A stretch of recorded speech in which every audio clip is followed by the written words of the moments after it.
Hello everyone, I'm Martinus Bagus Wicaksono, and today I would like to explain about the transfer function in control theory with P, PD, PI, and PID control system. So in the control theory, the transfer function is a key idea that shows how input and output work together in a control system. It's a mathematical function that tells you how a system reacts to a certain signal. These functions are helpful for designing and analyzing controllers, especially when they are used with PD, PI, and PID. So this is the block diagram of PID controller. The transfer function relates the output of a system to its input.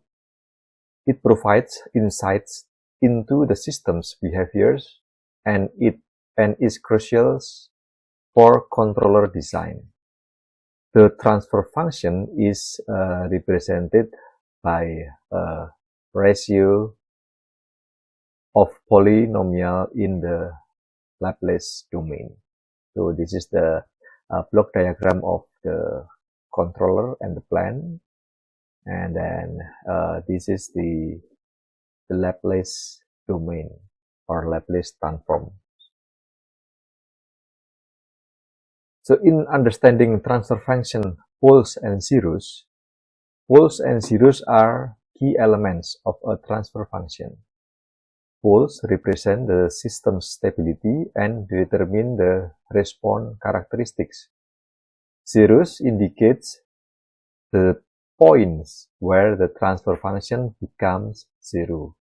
Analyzing poles and zeros helps in understanding system dynamics and designing appropriate controller. Let's say we have this kind of equation: s plus 2 over s power of 2 plus 0.25. So the numerator is s plus 2. And then when the numerator equal to 0, then we have s equal minus 2. And when we set the denominator to 0 and solve for s to obtain the poles of the equations, so the s equal to s power of 2 plus 0.25. So when the denominator equal to 0, then s the power of 2 plus 0.25 equal to 0. So we get s equal to plus I square root of 0.25 and minus I square root of 0.25. In illustrating P, PI, PD, and PID controller in MATLAB, we have the spring mass damper systems. This is the spring mass damper system, and then from here we can have the equation here of F, and then by taking the Laplace transform with 0 initial conditions, we will get m as power of 2x plus b as x plus kx equal to f in S.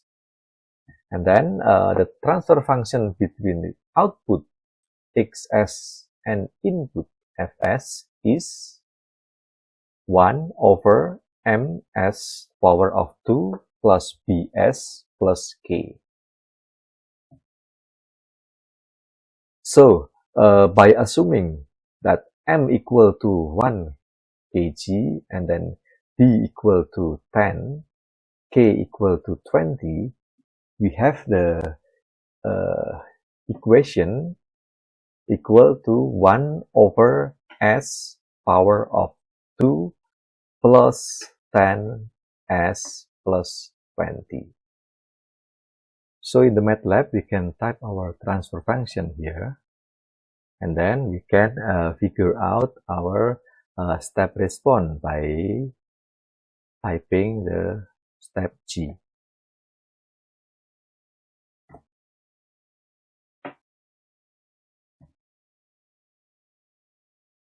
So here, as we can see that the rise time is about 1 second, and then the settling time is about 1.5 seconds. And also, this corresponds to the steady state error, about 0.95. It's quite large steady state error. We can continue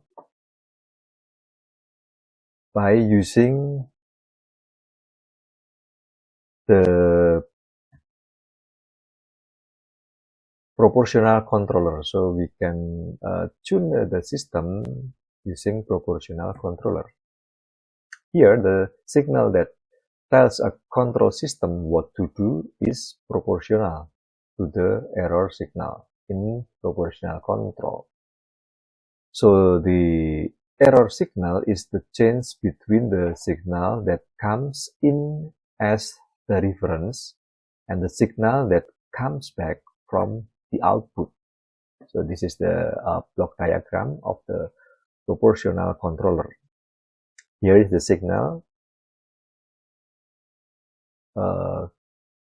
come in as the reference, and then the signal that came back from the output will be the feedback. So here, the transfer function of the controller is equal to KPES, or CS equal to KP. And then for the closed loop transfer function, we have XS over Fs equal to Kp over S power of 2 plus 10S plus Kp. Next, we can continue to use the MATLAB to check our control system using a proportional control system. Here, we can put our Kp parameter into the MATLAB, and then put the Kp into PID.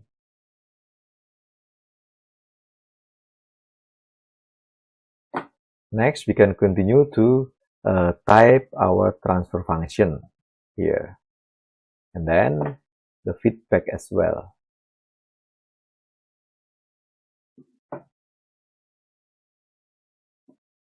And for the time from 0 until 2 with interval 0.01. Next, we can figure out our step response by typing the step T.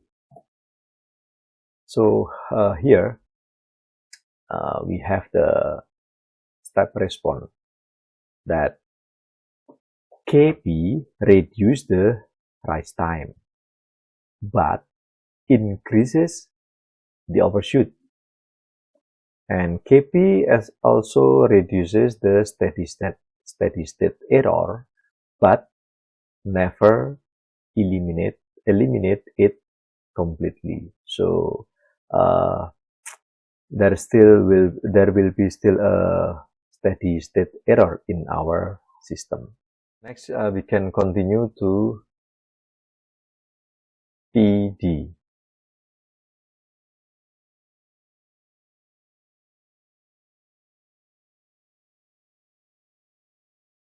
Tuning a PD controller involves adjusting the proportional and derivative gains. So the proportional gains affect the controller's responsiveness, while the derivative gain influences the damping of oscillations. Proper tuning ensures optimal control system performance. Here is the block diagram of a PD controller. So we have KP and KD variable here in our control system. Here,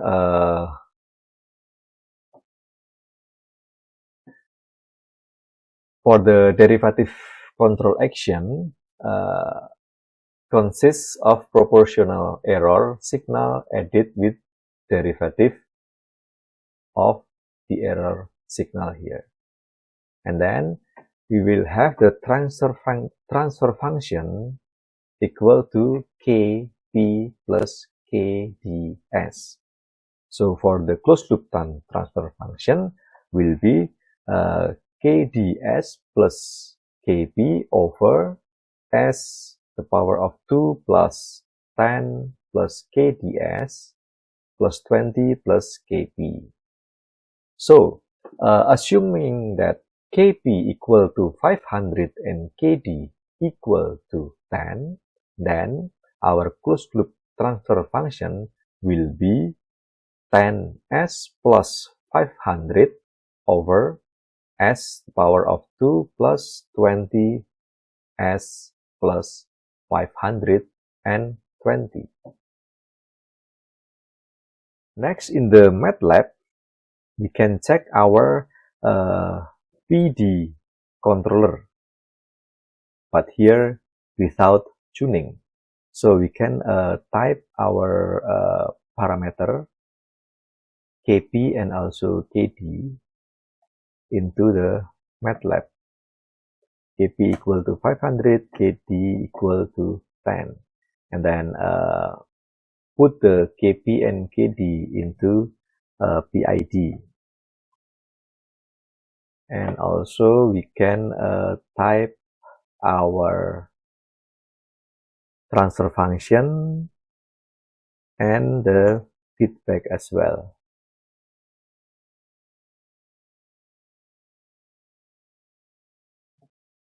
And then to figure out our step response, we can type step T here. So this is our step response of PD controller that we have. And here,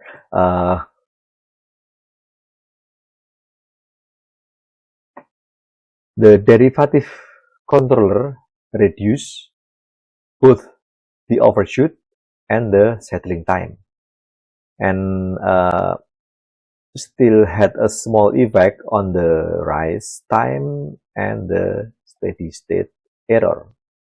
So here, effect of PD controller improve damping and maximum overshoot, but it reduces rise time and settling time here.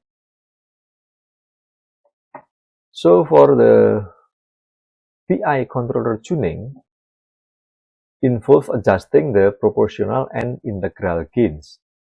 The proportional gains determines the speed of response, while the integral gain eliminates steady state error. But we have to be careful in tuning to achieve the desired control system behavior. And then here we have the equation of PI controller, Kp plus Ki over S. So the closed loop transfer function will be Kps plus Ki over S power of 3 plus 10 S the power of 2 plus 20 plus Kps plus Ki.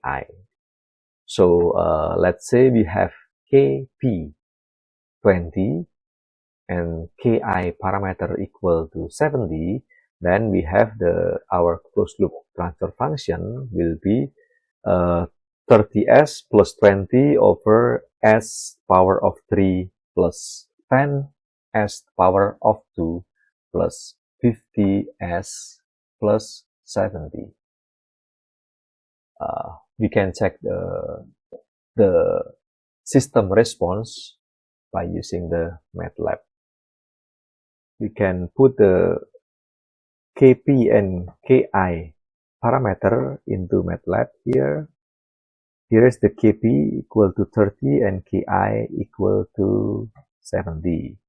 And then next, put the Kp and Ki into PID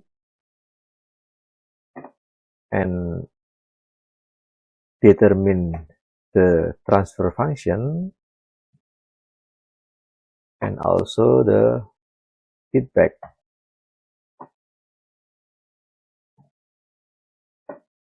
After that, we can figure out our step response by typing the step T here. So here is our step response of our PI controller. And here, the response shows that the integral control has removed the steady state error here. And then it improved the transient response, but it has also increased the system settling time.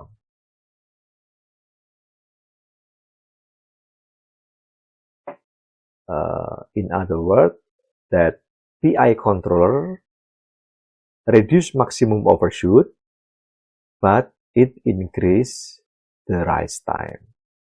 Next, we can continue to the PID controller. Here, in PID controller tuning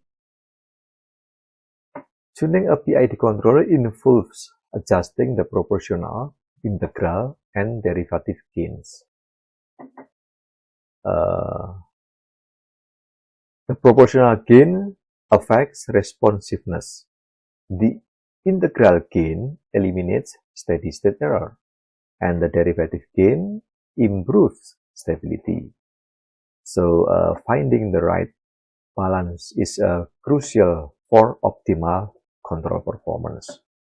Here is the block diagram of PID controller.